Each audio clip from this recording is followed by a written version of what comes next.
ये जन्म अस्मिता यात्रा आज रीवा में क्यों पहुंची पचमे चरण की समापन में, इसका बड़ा उद्देश्य है। हमारे कई वक्ता साथियों ने बिंद प्रदेश की बात कही है। अरे हम भीख नहीं मांग रहे हैं, बिंद प्रदेश हमारा था, बिंद प्रदेश हमारा लौटाओ, हमारी ये मांग है। हम बिंद प्रदेश बनाने की बात नहीं कर रहे हैं। बिंद प्रदेश पहले से बना हुआ था। जिन लोगों ने दुष्कर्म करके, जिन लोगों ने दुष्टाचार करके, जिन लोगों ने बिंद के लोगों के साथ अत्याचार करके बिंद को हटाने और बिंद को विनाश करने का काम किया था, उनके पूर्वज से लेकर और वंशज तक अब भोग रहे हैं। मैं नाम नहीं लूंगा किसी का। मैं कहना चाहता हूं आपसे, हमने उदाहरण दिया है कि हमारे बीच 9 वीर नारियां हैं यहां। ये देश के लिए इनके पतिदेव ने कुर्बानी दिया है। हमें बिंद प्रदेश बनाने के लिए ना तो खून दो आजादी देंगे, ना तो आप आंदोलन करके जेल जाओ हम आजादी देंगे, बिंद प्रदेश देंगे। हम तो आज उपस्थिति की बात कर रहे हैं कि आप उपस्थिति दो, लक्ष्मण तिवारी बिंद प्रदेश बनाएगा। मगर समाज के उन गद्दारों को भी मैं चुनौती देना चाहता हूं इस मंच के माध्यम से, जो वोट तो जात के नाम पर लेते हैं, वोट के समय चरण बंधन करते हैं, मगर आज जब समय है बिंद प्रदेश बनाने का, जब समय है गोबर प्लांट लगाने का, जब समय है सैनिक आयोग गठन कराने का, जब समय है पुराने कर्मचारियों के पेंशन को बहाल कराने का, जब समय है बिंद के औलाद पैदा करके यश ले रहे हैं, बैठे हैं घरों में छुपकर। अरे गद्दारों, हमने सारा प्रयास किया है। एक मध्यम वर्ग का व्यक्ति, एक सामान्य श्रेणी का व्यक्ति, एक नन्हे छोटे परिवार का जन्मा हुआ व्यक्ति, एक गांव का जन्मा हुआ व्यक्ति, जो प्रयास बन सकता था हमने प्रयास किया है। और ये बताना चाहता हूं तुमको, मैं तो कम की कल्पना कर रहा था, कई हजार लोग यहां बैठे हैं। ये लक्ष्मण सेना हो गई है आज से। ये अपने से आए हैं, ये ढोने वाले लोग नहीं हैं। जब इस प्रदेश का मुख्यमंत्री आता है तो आंगनबाड़ी से लेकर समूह से लेकर, जब एक दूसरी पार्टी और राष्ट्रीय है उसके प्रभारी आते हैं तो स्वागत के नाम पर बैनर और बातचीत के नाम पर जूता का स्वागत हो रहा। रीवा में कितने शर्म की बात है, जूते चल रहे हैं। हमारे लक्ष्मण तिवारी कहना चाहता है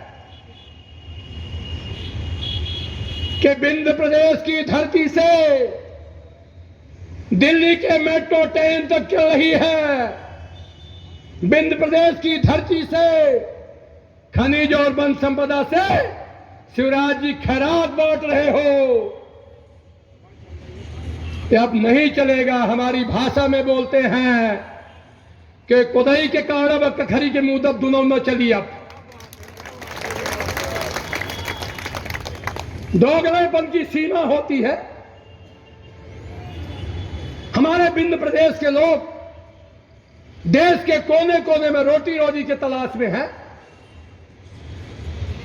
बिंद प्रदेश का लोग फैक्ट्री में लेबर के लिए उपयुक्त हैं, पर बिंद प्रदेश का नौजवान, बिंद प्रदेश का बेरोजगार सुपरवाइजर बनने के लिए उपयुक्त नहीं है, कोई पद पाने के लिए उपयुक्त नहीं है। हमारे यहां का इंजीनियर, डॉक्टर, वो किसी नौजवान काम पाने को उपयुक्त नहीं है, इसलिए कि यहां 8 के 8 विधायक, अब बिंद प्रदेश में 28 में 24 MLA ये गूंगे हैं, बहरे हैं, इनको कोई चिंता नहीं। मगर मैं इनका दोष नहीं देता। ये समझ चुके हैं कि बिंद की जनता में नकारापन आ गया है, टिकाऊ की जगह बिकाऊ हो गई है, वरना इनकी औकात है ये आपको इग्नोर कर दे। रीवा की सड़कें चलने लायक नहीं है, धूल खा रहे हैं, रोग का शिकार हो रहे हैं, पर जिंदाबाद उन्हीं का। हाय भगवान, हाय कलयुग का दूसरा चरण। मौनिया माहूर हैं। अरे ब्राह्मणों, मैं खुल के बोल रहा हूं, मेरे साथ प्रत्येक वर्ग के लोग हैं, मंच में खड़े हैं। यहां के ब्राह्मणों, चूड़ी पहन लो। परशुराम आश्रम गिर गया 5 दिन पहले।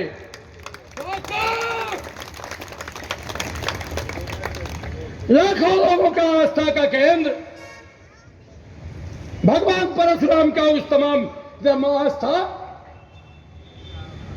जो नहीं रहेगी किसी के, इसलिए कि फलाना नेता जान जाएगा, फलाना पार्टी जान जाएगी, फलाने लोग जा जाएंगे। आखिर चमचागिरी की जो पराकाष्ठा कर रहे हो, जब तुम्हारा अंतकाल होगा तो लड़का चिता में आग नहीं देगा तुमको। ऐसा भी समय आएगा कि जाओ, जिसकी चमचागिरी में संलग्न थे वही मुखाग्नि दे दे तुमको। बेबाक कहना मित्रों थोड़ी दिक्कत होती है, मगर मैं बेबाक कह रहा हूं। मैं ब्राह्मण हूं, मुझे गर्व है कि मेरी मां ने मुझे ब्राह्मण के घर में पैदा किया। मुझे ये भी गर्व है कि मेरा सदोहर भाई अच्छे लाल साकेत मेरे साथ मेरे मंच में, उसकी भी मां के लिए हमारा वंदन और प्रणाम है। हम कोई जातिवादी लोग नहीं हैं, हम फौजी लोग हैं। हमें देश दिखता है, देश की मर्यादा दिखती है, देश का लोकतंत्र दिखता है, क्योंकि लोकतंत्र के लिए हम लोगों ने जवानी का दिन कश्मीर से कन्याकुमारी तक हमने दिया है। मैं आपसे निवेदन करूं कि गोबर